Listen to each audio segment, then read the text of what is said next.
Muy Buenas a todos, hoy traemos otro nuevo episodio del canal con Manuel Rich. Es un placer tenerte aquí otra vez. Gracias. Y bueno, esta semana ha estado bastante calentita en los mercados, tenemos varias cosas a comentar, desde los resultados de Nvidia, cómo están los tipos un poco en Japón, luego también haremos un poco de repaso de cómo han sido los movimientos de los grandes portfolio managers, de los grandes gestores de activos. Incluyendo Eh, Warren Buffett, Stanley Druckenmiller, George Soros, correcto. etcétera.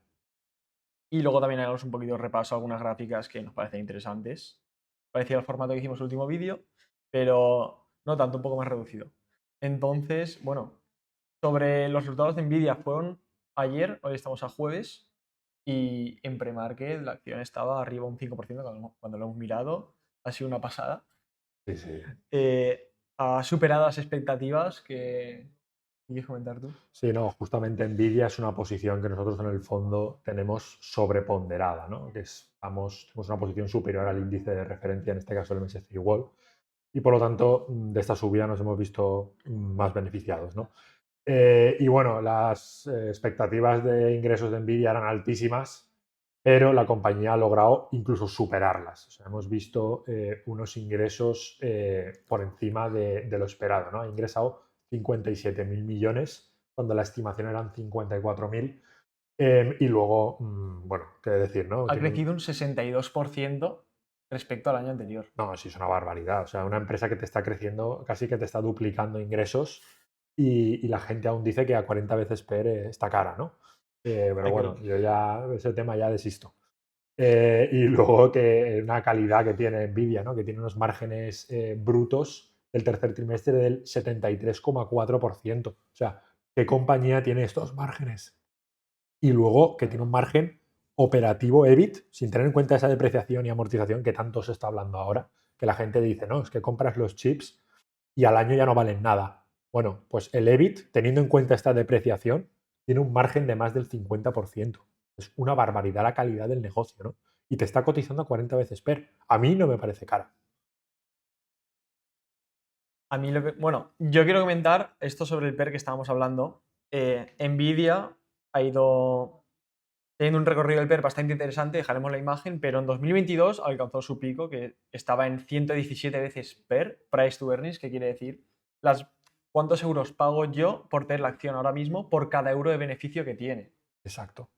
Es precio sobre beneficio, ¿no? Y Sí, precio sobre beneficio por acción. Es un múltiplo que hasta cierto punto se podría traducir en cuántos años de beneficio tendría que yo tener la acción para rentabilizar esa inversión, ¿no?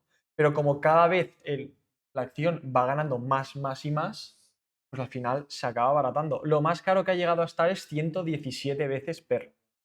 Ahora, con estas cifras de crecimiento que tiene la acción, ha pasado de 117 en el 2022, ¿no? 22 a 48 veces PER. Claro, porque lo que hemos visto es que los beneficios han aumentado, bueno, estamos viendo a un Sí. 50 y pico por ciento año en año, veníamos de un 100% el trimestre pasado, o sea, cuando aumenta tanto la base sobre este divisor, esta división, pues obviamente el PER baja, ¿no?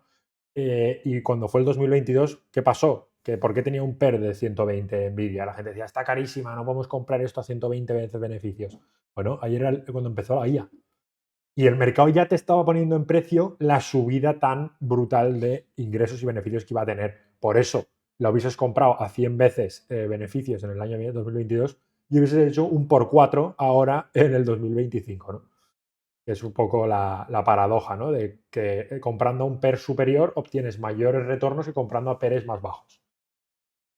En este caso sí, porque la acción está creciendo como las estimaciones o incluso más. Exacto. Luego Palantir, por otro lado, que es una acción que también cotiza ni se sabe cuántas veces PER, Sí, y sobre todo la empresa sobre Nvidia, expectativas. no basta con reportar resultados mejor de lo esperado ahora, sino lo que importa al mercado es el guidance, ¿no? Y el guidance que han dado ha superado también las expectativas.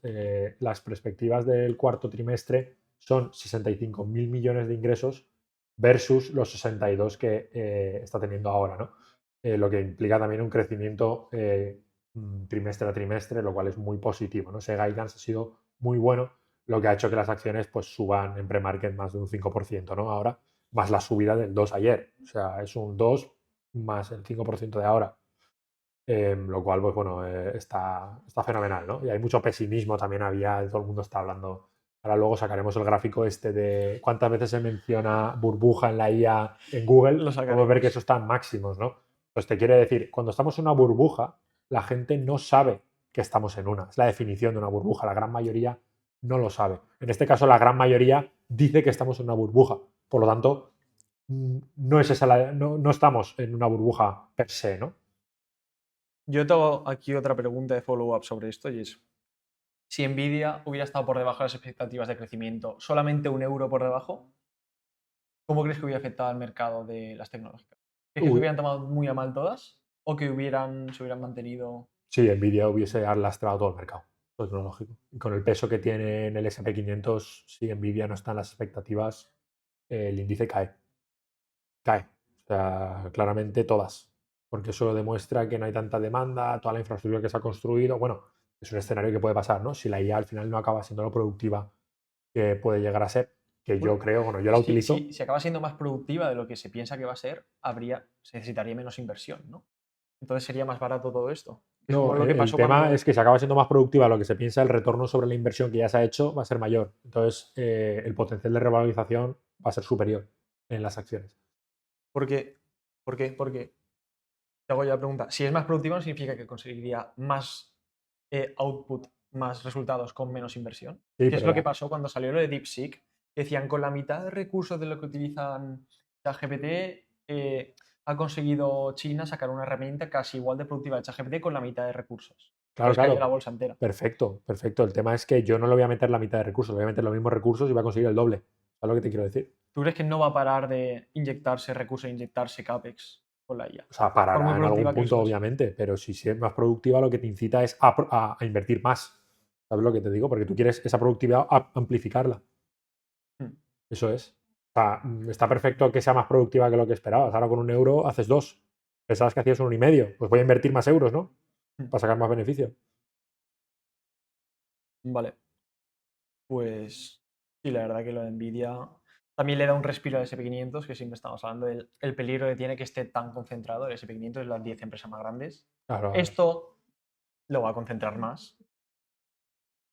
Incrementa un poco el peligro de concentración, pero también le da un suspiro de burbuja, burbuja, burbuja. Y si al final la burbuja, entre comillas, está siendo fuerte, es decir, estas empresas que supuestamente son burbujas están siendo más fuertes de lo que se esperaba, es algo bueno para el SP 500, aunque sí que incrementa ese riesgo de sobreconcentración, que yo sí que diría que es un riesgo real, no sé cómo lo ves No, tú, bueno, pero, el sobreconcentración al final es que las compañías más grandes están liderando el mercado en cuanto a beneficios, crecimiento y todo. O sea, está muchísimo, justificado. pero muchísimo. No, no, el 30%, si lo miras a histórico desde 1900, ha habido situaciones donde el S&P ha estado 70% concentrado en, por ejemplo, el transporte ferroviario.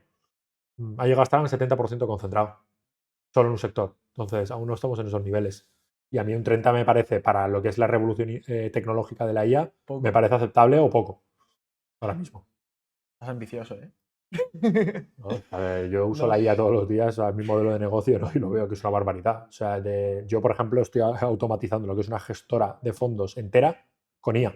Mm. Y yo veo que consigo mejores resultados que una gestora de 100, 200, 300 empleados. ¿Cómo es posible eso? Por la IA. Si estamos en una burbuja, ¿cómo puede ser que yo tenga los resultados que tengo? Con nada de recursos. O sea, es que eso es un argumento, ¿no? Por eso hablo. Por seguir tocando temas un poco más macro, esta semana estaba muy caliente también el tema de los rendimientos a largo plazo de Japón. Y yo tengo una pregunta, ¿cómo es este escenario? ¿Crees que podemos ver también problemas como los que hubo el año pasado con lo del carry trade? ¿Cómo crees que puede influir a las bolsas generalmente? ¿A Japón como economía? Hemos Eh, visto al yen ahora llegar a mínimos del año, con el dólar subiendo una barbaridad contra el yen. Esto precisamente es el carry trade. El carry trade ahora mismo está pagando muy bien. Para los que no lo sepan, carry es que se te paga un interés por mantener una posición, ¿no? Y como el diferencial de tipos entre Estados Unidos y Japón es positivo para Estados Unidos, el vender yenes y con esa venta financiarte dólares, pues te paga un interés neto positivo, solo por aguantar la posición, ¿no? Y más ahora que el dólar se aprecia contra el yen. O sea, tienes no solo el interés de la posición, más la apreciación del dólar contra el yen. Entonces, es una doble ganancia que, bueno, ahora el carry trade está yendo espectacular. ¿Cuál es el problema? Que si hemos visto justo esta semana, los tipos de interés a largo plazo en Japón están empezando a repuntar hacia arriba, ¿vale? Están llegando a niveles del 2009. Eso es negativo para el carry trade. Eso es negativo, ¿por qué? Porque genera, digamos, una demanda por yenes, porque la gente dice, vale, ahora mismo el bono hace 3 años me estaba dando negativo casi a 20 años y ahora me está dando casi un 3 en yenes, ¿no? Eso es atractivo, lo que te hace es demanda por yenes, vendes las otras divisas, sobre todo repatrian ellos el dinero, que Japón invierte neto muchísimo en el extranjero, ¿no? Entonces, si repatrian toda esa pasta, por ejemplo, acciones como Nvidia y todo eso se ven muy beneficiadas de un yen débil. Hombre, es que al final si tú ves que si tú como japonés compras acciones en yenes y luego lo que es el forex que daña muchísimo la inversión porque todos años tu moneda se deprecia, al final acabas queriendo ahorrar en otras divisas. Eso por un lado, y luego la otra que es que si inviertes en bolsa, inviertes en Estados Unidos casi seguro porque representa el 70% o el 65% de la bolsa mundial, entonces por castigo tienes bolsa americana. Pero es que además Claro. tienes muchísimo más incentivo porque tu moneda se devalúa. Y lo que hace el carry trade, igual un poco más simplificado, es yo al final me apalanco, yo me endeudo para invertir en dólares, me endeudo con yenes y ya los repagaré luego porque encima van a ser más baratos. Exacto, muy bien explicado. Y si en algún momento eso se vuelven más caros, que es lo que está pasando ahora en la parte larga de la curva, pues al final yo tengo que o repagar o poner más garantías o hacer algo porque se me está haciendo más caro y ya no me sale la jugada. Pero ahora mismo, como dices tú, está haciendo muy bien. Claro, ahora mismo el carry trade está yendo fenomenal. El tema es ese, si ahora los tipos de interés suben en Japón y tenemos que primero el carry baja y luego el yen se aprecia. Entonces pierdes por ambos lados. Entonces la gente que hace entra en pánico y corriendo cubren sus posiciones, venden los dólares, repagan la deuda en yenes y se cubren, pero tonto el último. Entonces, ¿qué hace? Cae en barrena, ¿no? Y lo que decía, a principio de semana hemos visto un sell-off en tech muy fuerte, o sea, que ha bajado las tecnológicas, sobre todo ha lastrado todo el mercado, precisamente por esto, porque el bono a 20 años japonés estaba succionando toda la liquidez, subiendo tanto de TIR. ¿Qué pasa? Que los japoneses dicen, pues ahora me da más TIR, vendo equities estadounidenses, vendo dólares y lo invierto en yenes y además se me quita el riesgo de divisa, ¿no? Y bueno, eso ha succionado mucha liquidez, pero bueno, ha sido algo temporal. Ya hemos visto ahora que las bolsas están recuperando con los earnings de Nvidia. Era un poco de risk-off también. Llevábamos un rally en tecnológicas de estos últimos 3 meses de un 30%, una barbaridad. Por lo tanto, es un respiro claramente muy sano para las acciones, ¿no? Y que nos puede dar buenas oportunidades. Mm. Aunque también es verdad que estamos viendo que el dólar se está apreciando, por otro lado. De hecho, si lo quieres comparar. Sí, no, lo del dólar ahora mismo está pasando lo que llevo yo diciendo los últimos 6 meses, ¿no? El mercado recorta, está, digamos, descontando el recorte de diciembre, cuando no tiene ningún sentido que la Fed recorte en diciembre, porque la inflación está por encima del objetivo, está en un 3 y pico. Entonces, eso por un lado. Y luego el crecimiento está siendo muy bueno. O sea, no hay señal ninguna ni justificación ninguna para recortar. O sea, el desempleo sí, está subiendo, pero está muy por debajo de la media. Entonces, ¿por dónde van a recortar? O sea, ¿qué excusa ponen? ¿Que Trump se lo ha dicho? Claro, entonces, digamos que el mercado ya descuenta menores probabilidades, por lo tanto el dólar se aprecia contra el euro. La inflación Porque el euro ya te garantizo que no sube tipos, eso te lo garantizo. Con la economía que tenemos, ahora mismo no hay incentivo para subirlo. el ECB no puede subir Pero tipos. tampoco hay demasiado para bajarlos, yo diría ahora mismo. No, el ECB está bien. O sea, Sí, está en lo que toca. claro, tiene una inflación core en 2,3%, que está muy cerca de objetivo, es sana, un 2,3 es sano. Y bueno, yo diría que bien, están en un punto bueno. La Fed lo tiene más complicado. Tiene la presión política de Trump y bueno, no tienen tanta excusa para recortar, pero bueno. Lo del desempleo. Sí, pero es prematuro, tío. Se están anticipando a un evento que no ha pasado. Eso casi nunca lo suele hacer la Fed. Pero también está hablando, comentan muchos analistas políticos que allí en Estados Unidos la gente, aunque el desempleo no esté yendo tan mal, lo que igual preocupa mucho a la Fed es que el empleo que está siendo difícil para la gente que ha perdido el empleo encontrar otro nuevo. Entonces lo que viene a decir es que es muy frágil el hecho de volver a conseguir un empleo y cada vez lo va a ser más con el tema de la IA. Estamos viendo los despidos. Entonces igual lo que le ponen desde mi punto de vista, le da miedo a la Fed es toda esta gente que está perdiendo el empleo, le va a ser más complicado ahora volver a conseguirlo. Esa puede ser un poco la excusa. Pero con los datos en la mano y con el histórico de decisiones como se han tomado siempre, no tiene sentido. Luego, se iban a hacer, yo pensaba que sí que se hubiera dado el recorte de diciembre. Han ido bajando las probabilidades ahora. pero al final es eso. A ver, lo que dices es cierto. Ahora mismo con la IA Y por hacer un último apunte a lo que quería decir yo, disculpa, y eso también ha hecho que cambie el euro-dólar. Es decir, al final se ha movido el euro-dólar por las expectativas de recorte de tipos. Que es por aclarar eso, pero vamos, sí. Sí, Comenta. lo que tú dices del desempleo es cierto. O sea, al final, hoy en día no estamos compitiendo ya humanos contra humanos, ¿no? Estamos compitiendo humano contra IA. ¿Quién hace mejor el trabajo? ¿Quién es más eficiente? Pues es difícil ser más eficiente que una IA, ¿no? O sea, yo lo veo. Yo, por ejemplo, yo utilizo 150 analistas de IA por equipo. Y yo personalmente no estoy en el top 10 mejores analistas. O sea, yo lo admito. Yo lo hago peor que la IA en cuanto a análisis, ¿no? Porque soy humano. Pero bueno, al final lo que yo pienso es, esta gente sí va a perder su empleo en oficinas, pero todos los empleos manuales, como fontaneros, electricistas, todo lo que sea contacto personal, como ventas, banqueros privados, etcétera, esos están a salvo con la IA. Sí. Pero es como Pero no, en la revolución industrial. pero no van a crecer. Me refiero a decir, no porque haya IA se van a desatascar más tuberías o va a necesitarse más entrenadores personales o van a La necesitar más gente que está banqueros picando privados. Excel en la oficina se van a tener que hacer fontaneros, se van a tener que reubicar o se van a tener que poner a vender en la calle, contacto con el cliente, pero lo de estar en la oficina, en el back office y tal, esos son trabajos que yo veo que la IA va a reemplazar por completo a largo plazo. Es como la revolución industrial. O sea, antes poner un clavo se hacía a mano y ahora viene una máquina y te lo hace. Pero eso no significa que esa persona pierda el empleo, simplemente se reubica a otro sitio. Bueno, pero de la misma forma que mucha gente cuando salieron los CRMs perdió su trabajo, cuando salió el Excel incluso perdió su trabajo, Claro. ¿qué va a seguir pasando? Se reubican los recursos donde son eficientes. Si un humano ya no es eficiente picando Excel, ¿vale?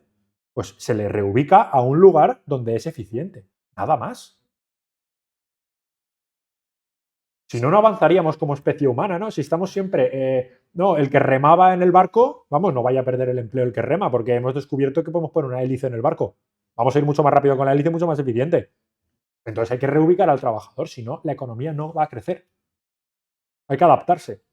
Si quieres podemos ir pasando a otro bloque, que es las ventas y compras de grandes fondos. Yo quiero comentar sobre todo dos, Berkshire Hathaway Sí. y Soros Fund Management, que me han parecido bastante interesantes.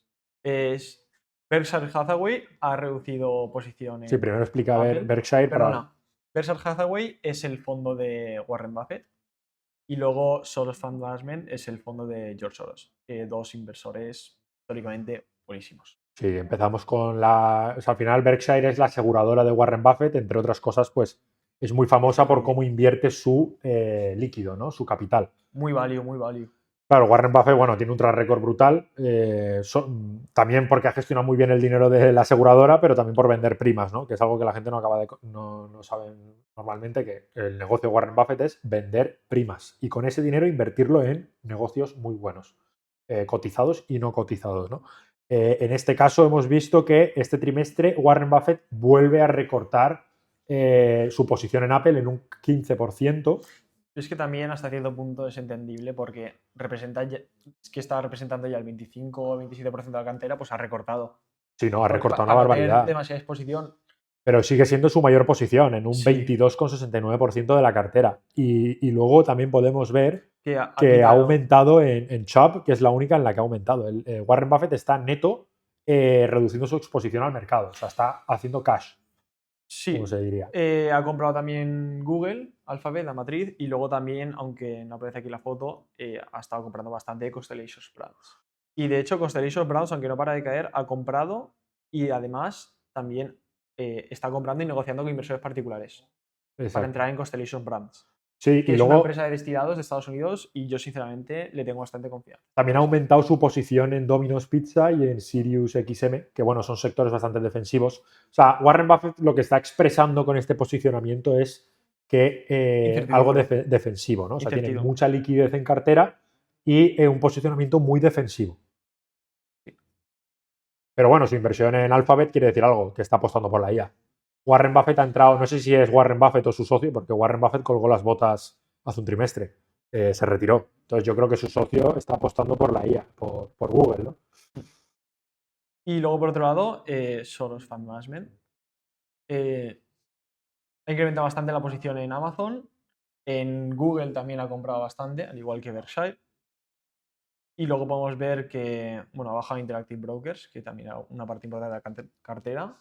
Y no sé si quieres comentar alguna Sí, posición a más. ver, Soros lo que ha hecho, al igual que Buffett, bueno, al igual que la aseguradora de Buffett, ha aumentado su posición en Google, pero en este caso en un 2.341%. O sea, una barbaridad. O sea, por 23 veces ha aumentado su posición en acciones. Bueno, ahora pasa a ser un 2% de su cartera. No sería prácticamente nada, ahora O sea, ya está en empieza a un tener un 3 peso. ahora mismo, está en un 3% de su cartera, 3,65 tras aumentar drásticamente su posición en Alphabet. Y luego también ha aumentado su posición en 15 veces en Apple.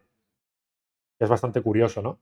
Y luego también tiene compradas unas puts en el SP500. O sea, ya sabemos que George Soros no tiene un estilo de inversión convencional, ¿no? Él es, Está cubierto por si acaso. claro, él lo que hace es relative value, ¿no? Se pone largo de Google, se pone largo de Apple, pero se pone corto a través de una put en el SP500. ¿Qué le hace esto? Pues le da una cobertura en caso de bajadas.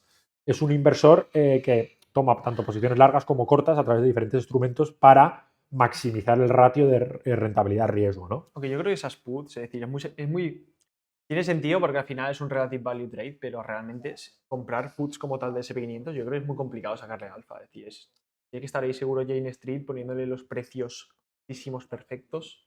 Yo creo que es muy difícil sacarle alfa a eso. No, él le saca alfa con la posición Sí, larga. porque es un relative value, pero que comprar en sí únicamente una put del SP500 para una persona normal o para una persona como un movimiento, yo creo que no tiene alfa. A ver, la put lo bueno que tiene es que si el S&P sube, él solo pierde la prima y se lleva todo el resto. Sin embargo, si el S&P baja y Google baja menos que el S&P, él se genera el spread. Correcto, correcto. Pero digo que para mí solo tiene sentido si está hecho dentro de una estrategia de relative value trade. Al Sí, final, no, el es lo relative que value hace, claro. es decir, Google o mis acciones, mis picks, van a hacerlo mejor que el SP500, aunque caiga. Claro, si el S&P 500 baja, él gana dinero, pero pierde por otra parte de sus acciones. Correcto. Pero la idea es que sus acciones bajen menos que el S&P. Exacto. Si el SP baja 3 y su acción baja 1, le saca el 2. Claro. Ese es el relative value trade. Y Y luego comentar algún Bridgewater, ¿no? Con la Rey Dalio, Bridgewater lo pues su tienes tú. empresa de Bridgewater lo que ha hecho es, curiosamente, ha reducido su posición en Nvidia un 65%. O sea, que la subida de hoy se la ha perdido. No sé si se arrepiente. Posiblemente se esté arrepintiendo ahora, ¿no? Después de los resultados que tiene. Bueno, aún queda mucho trimestre, pero de momento los resultados han sido muy buenos, las perspectivas son muy buenas, los data centers están al 100% de capacidad, o sea, la IA está más fuerte que nunca, Cuidado digamos. también con los Real Estate Investment Trust y compañías de estas que tienen mucho negocio en data centers. Sí, Que también tienen, los que tengan muy buenas posiciones de data centers. sí, no, pero... Puede ser un buen relative value trade los que tienes posición de data centers versus los que no tienen. Sí, bueno, pero habrá que ver qué data center, si es de GPUs o de CPUs. Los de CPUs ahora mismo no valen nada, porque todo se está trasladando a computación en GPU. Pero lo que te quería decir es, Bridgewater, la de Ray Dalio, por ejemplo, ha aumentado su posición en Adobe, que ha sido una acción súper castigada este año, en un 2.708%. ¿Vale? Eso año en año. Y ahora representa un 1,74% de su cartera, ¿no? Todo este informe, bueno, vais a tener la cartera de Warren Buffett, Ray Puedo Dalio y dejar todo el link esto. en la descripción Claro, deja de la tu link post de LinkedIn. de mi post de LinkedIn o del Club de Inversión Sensata. Te dejaré el link y así la gente puede. Es un club privado donde a través del link os invito a uniros y una vez os acepte, podéis entrar y descargaros el informe completo. Para que podáis ver, pues no solo la de Ray Dalio, sino también la de muchos otros inversores súper famosos, ¿no? Y aparte un resumen de lo que han comprado, sus mayores posiciones, etcétera.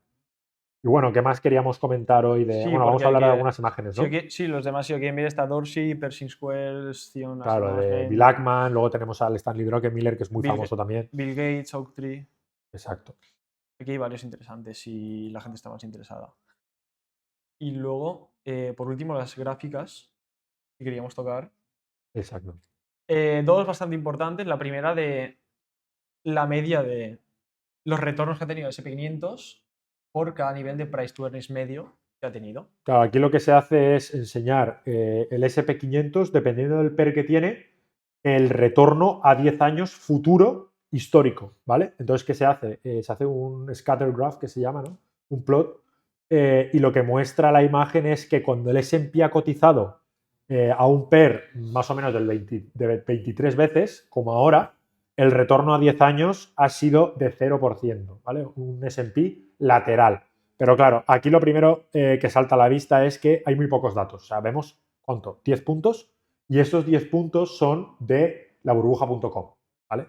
La burbuja.com sí que el S&P empezó a cotizar a múltiplos muy altos y a 10 años dio un retorno, se quedó lateral, ¿no? Hasta el 2010 o así no se recuperó. Pero tiene mucho sentido al final. Cuanto más barato compras, más se puede esperar que tengas de retorno. Al Sí, final. Tiene mucho pero... sentido el resultado de la gráfica. No, la gráfica Pero- tiene mucho sentido. Pero puede estar sesgada por lo que dices tú. Primero, que no hay suficientes datos en el periodo analizado, en 23 veces earnings. Y segundo, que la composición del S&P no se está factorizando aquí.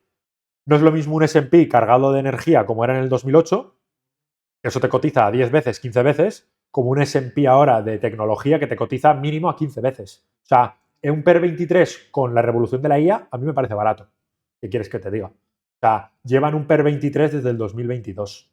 ¿Vale? Bueno, desde el 2023, 24, y mira dónde estamos hoy. ¿Por qué? Porque los beneficios están aumentando. El múltiplo no. Entonces, eso es muy buena señal. En mi opinión, no está del todo caro. Si se va a una burbuja, podríamos ver el S&P en PERes 40, ¿vale? Ahí ya te digo que está caro. Pero en Per 40, ¿cuándo ha estado? en la burbuja.com. Ya, pero eso al final fue. ¿Eso duró siquiera un año ese PER? Pero imagínate, si vamos a entrar en una burbuja, o sea, si la IA va a entrar en una burbuja, vamos, le queda muchísimo recorrido. Que también te pasaré un gráfico para que lo pongas en pantalla de comparando el ciclo de ahora de la IA desde el 2022 con la burbuja.com. Vais a ver que desde que empezó este ciclo aún le queda mucho recorrido para parecerse a la burbuja.com, ¿no? Vamos, en la burbuja.com era una locura. O sea, era lo que estamos viviendo hoy, que la gente decía, no, esto no puede subir más. Y seguía subiendo y subiendo y subiendo y duplicándose. Hasta que dice un punto que dice, esto no tiene ningún sentido y cae. Pero aún le queda para llegar a ese punto mucho. ¿Y tú en tu fondo cómo estás? O sea, nosotros ahora mismo en el fondo tenemos posiciones defensivas a la vez que agresivas. O sea, al final, en un fondo es como un equipo de fútbol. Hay que tener delanteros, mediocampistas, defensas y porteros. ¿Vale? Nosotros tenemos de delantero, tenemos el sector tecnológico. Apostamos por el sector tecnológico. Y luego de defensa que tenemos oro, tenemos dólar, tenemos renta fija. Y de portero que tenemos bonos a largo plazo de Estados Unidos que si entramos en recesión se aprecian una barbaridad y mientras no estamos en recesión nos generan un carry positivo de más o menos el 5%. Sí, pero también si sigues viendo Steven y si sigues viendo este tipo de amenazas de déficit en los siguientes años se te van a evaluar. Pero bueno, vale, sí, al final pero se te va a tengo un compensar. defensa, el oro. El oro Sí, me cubre pérdidas por ahí. O sea, yo no sé lo que va a pasar de aquí a un año ni a un mes. Yo lo que hago es posicionar la cartera en base a probabilidades acorde. O sea, no sé, por eso no apuesto al 100% por la tecnología. Tengo posiciones defensivas. Porque yo quiero marcar goles, pero no quiero que me marquen. Entonces, tengo que tener defensas. Tengo que tener mediocentros, como ahora, por ejemplo, tenemos una posición en telecom y en sanidad. ¿Por qué? Porque nos da una posición defensiva, ¿vale? Que ahora mismo nos está generando muchísimo alfa. ¿Sanidad que llevas? En Porque sanidad Molina ha tenemos... estado muy caliente esta semana también. La sanidad ahora mismo, en el último rebalanceo, la incluimos en la cartera y llevamos un 4% de revalorización en 2 semanas. El MSCI World en estas 2 semanas ha bajado. O sea, llevamos un alfa en esa posición solo del 6%. Luego tenemos telecom, tenemos tech. Telecom también es mediocampista, ¿no? Digamos, es un sector más defensivo. Y luego tech es agresivo, ¿vale? Es un sector que lidera la economía. Ese es el delantero que tenemos y por el que apostamos. Pero nunca nos olvidamos de la defensa, que es la renta fija y el oro. Defensa ahora, renta fija que tenías 40. Ahora mismo en renta fija tenemos 34%. Y tenemos 6% en oro y 60% en renta variable. Estás overweight en renta variable. No, estoy plano. Ya no. En mi benchmark Ya no, es 60%. No, estábamos overweight en renta variable y ahora ya no. Ahora estamos como el benchmark. Y lo que estamos underweight es en renta fija. Con oro. Hemos sustituido el otro 6% de renta fija con 6% de oro. Yo creo que sigue siendo buena oportunidad para la renta fija aún, a cierto punto. Si la renta fija nos proporciona rentas. O sea, reduce mucho la volatilidad. Cuando la renta variable cae, esto suele subir. Pero el gran momento de la renta fija antes de que recortaran tipos ha pasado, pero no sigue siendo mal momento aún. No, genera un carry positivo. Yo por aguantar la renta recibo un cupón diario. O sea, no recibo el cupón diario como tal, pero se mete en precio diariamente. Sí, está claro. Y luego la otra... Que es otro concepto que deberíamos explicar. La renta fija se suele pricear en sucio, que eso incluye el cupón. Y luego está el precio limpio, ¿no? Que es sin cupón.